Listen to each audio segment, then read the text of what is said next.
Hello and welcome to Slow Night Ancient Tales. Take a deep breath in and slowly let it out. Let the heavy burdens of today melt away into the quiet night. Tonight, we journey far back in time to the mystical kingdom of Silla. It was an era where the lines between the heavens and the earth were blurred, where kings sought the wisdom of great monks, and where the stars themselves foretold the destiny of the nation. Close your eyes, find a comfortable place to rest, and let these ancient voices guide you into a deep, peaceful sleep. Now let our story begin. This is the story of the reign of the 33rd king, Seongdeok. In the second year of the Shenlong era, the year of Gyeongdeok, the crops failed to ripen, causing the people to suffer from severe starvation. From the first day of the first lunar month to the 30th day of the seventh lunar month in the year of Jeongmi, grain was distributed to relieve the people, with the principle of providing 3 song per person per day. When calculated after the relief work was completed, it amounted to a total of 300,500. The king founded Gyeongdeoksa temple for the late King Hyegong, held the Inwang Benevolent King Assembly for 7 days, and granted a great amnesty to prisoners. At this time, the government post of Sejong was established for the first time. King Hyoseong. In the 10th year of the Kyohun era under King Hyoseong, the year of Imsul, 722 AD, a fortress gate was built for the first time in Mowa-gun, which is the present-day Mowa village. It belongs to the southeastern region of Gyeongju and serves as a fortress to defend against Japan. Its circumference was 6,792 bow and 5 choke, and the number of mobilized workers was 39,262. The overseer was Gakkan Wonjin. In the 21st year of the Kyohun era, the year of Gyeyu, 733 AD, the people of the Tang Dynasty sent 604 envoys to Silla to request military assistance to attack the northern barbarians, and then they returned to their home country. King Gyeongdeok, Master Chungdam, and Great Master Pyohun. In the 24th year of King Gyeongdeok's reign, the deities of the 5 sacred mountains and 3 mountains would occasionally appear in the palace courtyard to attend the king. On the 3rd day of the 3rd lunar month, the king went up to the pavilion at Gyeongmun Gate and said to his ministers on his left and right, "Who can bring me a monk from the street who is splendidly dressed?"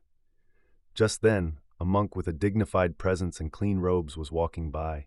The ministers looked at him, guided him, and presented him to the king. The king said, "This is not the splendid monk I spoke of," and made him withdraw. Then, another monk wearing patched garments and carrying a cherry wood tube on his back was coming from the south. The king saw him, was pleased, and welcomed him into the pavilion. Looking inside the tube, he saw that it contained tea-making utensils. The king asked, "Who are you?" The monk replied, "I am Chungdam." The king asked, "Where are you returning from?"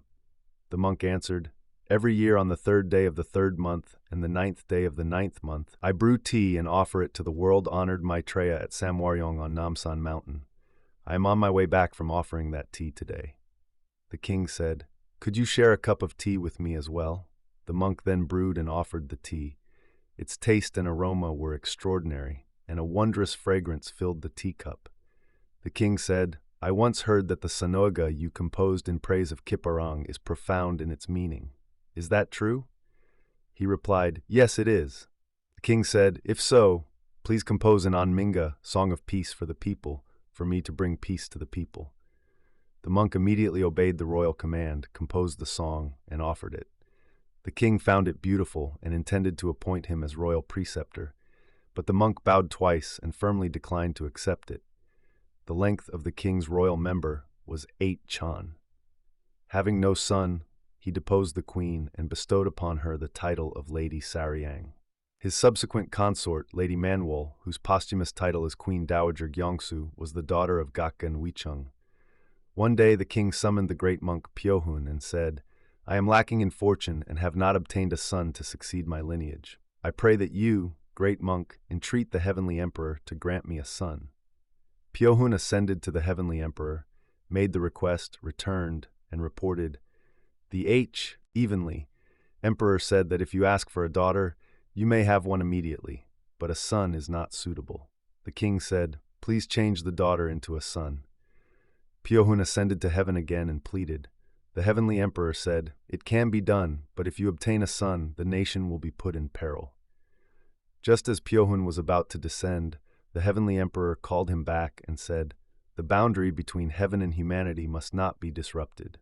Yet you, great master, have come and gone as if visiting a neighbor's house, leaking the secrets of heaven.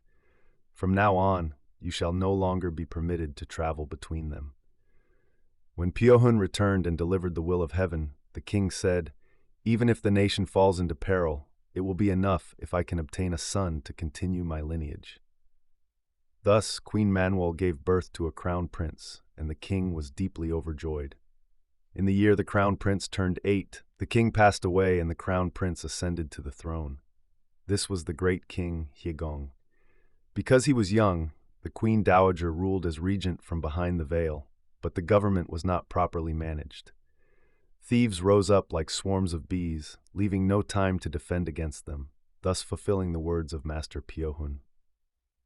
Because the young king was originally destined to be born a woman but was changed into a man, from the time he was a toddler until he ascended the throne, he always enjoyed girls' games, liked wearing silk pouches, and loved playing with Taoist groups. Consequently, a great rebellion broke out in the country, and he was ultimately assassinated by Seongdeok and Kim Yang-sang. It is said that after Pyohun, no sages were born in Silla. This happened in the early years of the Dali era.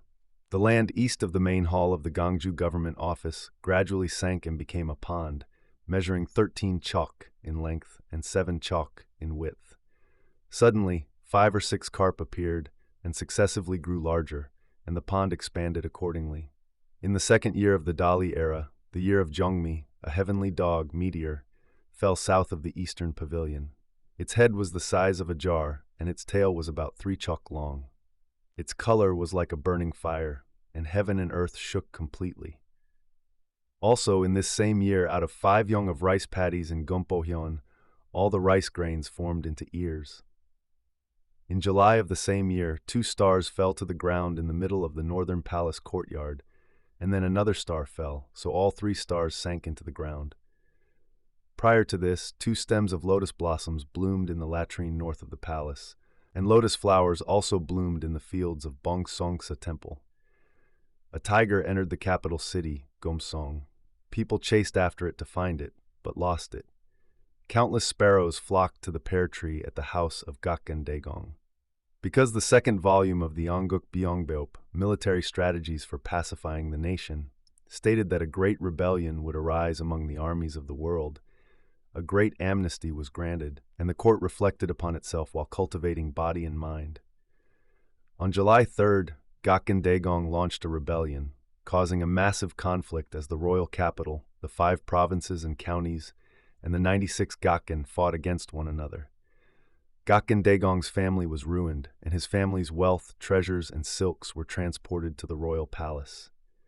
The new fortress armory was burned down, and the treasures and grains of the traitorous factions in villages such as Saryang and Moryang were also confiscated into the royal palace. The rebellion was finally suppressed only after 3 months. Many were rewarded, but those who lost their lives were innumerable.